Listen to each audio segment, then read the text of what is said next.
పూరి జగన్నాథ్ ఆలయ రహస్యాలు, సైన్స్ కూడా కనిపించని నిజాలు. ఒరిస్సా రాష్ట్రంలోని పూరి జగన్నాథ్ ఆలయం గురించి తెలియని వారు ఉండరు. ప్రతి ఏటా అక్కడ జరిగే రథోత్సవం ఎంతో ప్రసిద్ధి కలదు. ఈ ఆలయ ప్రాముఖ్యత గురించి అందరికీ తెలిసి ఉండొచ్చు, కానీ అక్కడ ఆశ్చర్యపరిచే నిజాల గురించి మాత్రం కొద్ది మంది మాత్రమే తెలుసు. అవేంటో తెలిస్తే మీరు ఖచ్చితంగా ఆశ్చర్యానికి లోనవుతారు. మరింకెందుకు ఆలస్యం, let's start our episode. Hi, hello everyone, this is Ranjith and welcome to my channel.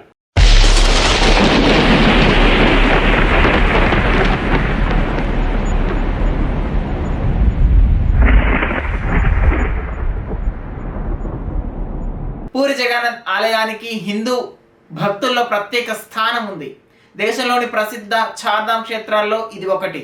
ఇక్కడ భక్తులు లక్షలాది సంఖ్యలో విచ్చేస్తారు.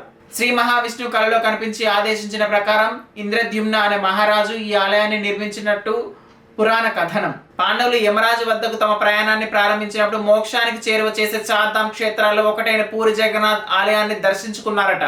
సైన్స్ కూడా అంతు చిక్కని రహస్యాలలో ఈ ఆలయం ముడిపడి ఉన్నట్లు చెప్తారు. ఇంతకీ ఆ రహస్యాలు ఏమిటో ఇప్పుడు చూద్దాం. నెంబర్ 1, పూరి జగన్నాథ్ ఆలయంపై ఎప్పుడు హిందూ మతం చిహ్నాలతో కూడిన జెండాలు కనిపిస్తాయి. ఇందులో ఆశ్చర్యం ఏముంది అనుకోకండి, అసలు రహస్యం ఇక్కడే దాగి ఉంది. ఈ జెండాలు గాలి వీచే దిశలో కాకుండా వ్యతిరేక దిశలో తిరగడం ఇక్కడ విశేషం. దీని వెనుక గల రహస్యం శాస్త్రవేత్తలకు కూడా అంతు చిక్కడం లేదు. నెంబర్ 2, 20 అడుగుల ఎత్తు, 1 టన్ను బరువు గల సుదర్శన చక్రాన్ని పూరి జగన్నాథ్ ఆలయం పై భాగాన ఏర్పాటు చేశారు. ఆశ్చర్యకర విషయం ఏమిటంటే పూరి పట్టణంలో ఏ మూల నుంచి చూసినా ఈ సుదర్శన చక్రం కనిపిస్తుంది. ఆలయం పైన ఈ చక్రాన్ని ఉంచిన తీరు ఇంజనీరింగ్ మిస్టరీగానే మిగిలిపోయింది. ఏ వైపు నుంచి మీరు దీనిని చూసినా అది మీకు అభిముఖంగానే కనిపిస్తుంది. అదే ఇక్కడి విశేషం. నెంబర్ 3, ఈ ఆలయం పై నుంచి విమానాలు, పక్షులు ఎగరకపోవడం ఆశ్చర్యకర విషయం. దేశంలోని ఏ ఆలయంలోనూ ఇటువంటి అంశం కనిపించకపోవడం అరుదు. ఏ ప్రభుత్వం దీన్ని నో ప్లేయింగ్ జోన్గా ప్రకటించలేదు. ఏదో తెలియని అతీత శక్తి కారణంగా ఇది నో ప్లేయింగ్ జోన్గా పరిగణించబడుతుంది. దీనికి ఇప్పటికీ శాస్త్రీయ వివరణ లేకపోవడంతో రహస్యంగానే మిగిలిపోయింది. నెంబర్ 4, పూరి జగన్నాథ్ ఆలయాన్ని ఓ అద్భుతంగా చెప్పవచ్చు. రోజులో ఏ సమయంలోనూ ఈ ఆలయం నీడ ఇక్కడ కనిపించదు. ఇది అప్పటి ఇంజనీరింగ్ అద్భుతమా లేక దైవశక్తి కారణంగా జరుగుతుందా అనేది అంతు చిక్కని విషయంగా మిగిలిపోయింది. నెంబర్ 5, పూరి జగన్నాథ్ ఆలయానికి 4 ద్వారాలు ఉంటాయి.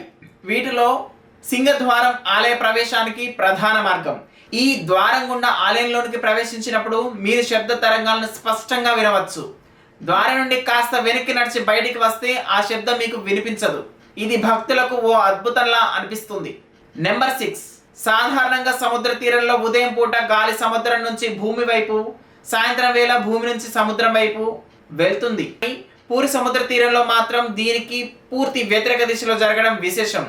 ఇది సైన్స్ కూడా అంతు చిక్కని మిస్టరీ.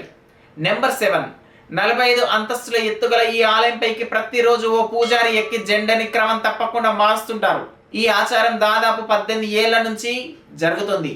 ఒకవేళ ఒక్కరోజు తప్పినా అప్పటి నుంచి 18 ఏళ్ల వరకు ఈ ఆలయం మూతపడుతుందని అక్కడ నమ్ముతారు.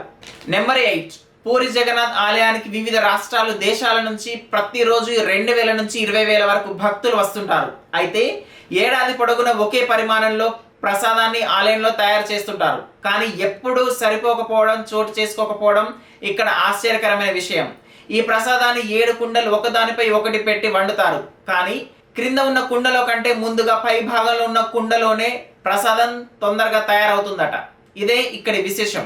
నెంబర్ 9, కొన్ని పురాణాల ప్రకారం కృష్ణుని హృదయం ఇక్కడ ఉంచబడిందని చెబుతారు. ప్రతి 7 సంవత్సరాలకు ఒకసారి దానిని మార్చవలసి ఉంటుందని నమ్ముతారు.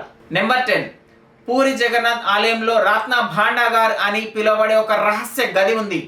దీనిలో చాలా విలువైన వస్తువులు ఉన్నట్లు చెబుతారు. ప్రతి సంవత్సరం పూరి జగన్నాథ్ ఆలయం, సుదర్శన చక్రం, రథయాత్ర వంటి విషయాలు నమ్మకాలకు మరింత బలోపేతం చేస్తున్నాయి. నెంబర్ 11, పూరి జగన్నాథ్ టెంపుల్ కి వెళ్ళినప్పుడు 3వ మెట్టును గమనించి దానిపైన మాత్రం కాలు వేయకండి. ఎందుకంటే భక్తులంతా పూరి జగన్నాథుని దర్శించుకుంటే వారికి వాళ్ళు చేసిన పాపాలు అన్ని పోతాయని విష్ణుమూర్తి చెబుతారట. అయితే అన్ని పాపాలు చేస్తే నేను శిక్షలు ఎలా వేయాలి అని యమధర్మరాజు విష్ణుమూర్తిని ప్రశ్నిస్తారట. అప్పుడు విష్ణుమూర్తి ఒక కండిషన్ పెడతాడు. యమా, నువ్వు పూరి జగన్నాథ్ యొక్క 3వ మెట్టు దగ్గర కొలువై ఉండు. ఒకవేళ ఎవరైనా ఆ 3వ మెట్టుపై కాలు మోపితే వారు చేసిన పాపాలు ఏవి పోవు అని కొన్ని కథనాలు ప్రచురితమయ్యాయి. ఆ 3వ మెట్టు పేరే యమశీల. మీరు ఒకవేళ పూరి జగన్నాథ్ టెంపుల్కి ఎప్పుడైనా వెళ్ళారా? ఒకవేళ వెళ్తే ఆ 3వ మెట్టుని గమనించారా? పొరపాటున కానీ ఆ 3వ మెట్టు పైన కాలు మోపారా? కామెంట్ బాక్స్లో మెన్షన్ చేయండి. ఈ వీడియో కనుక మీకు నచ్చినట్లయితే like, share and subscribe to Tinku's world.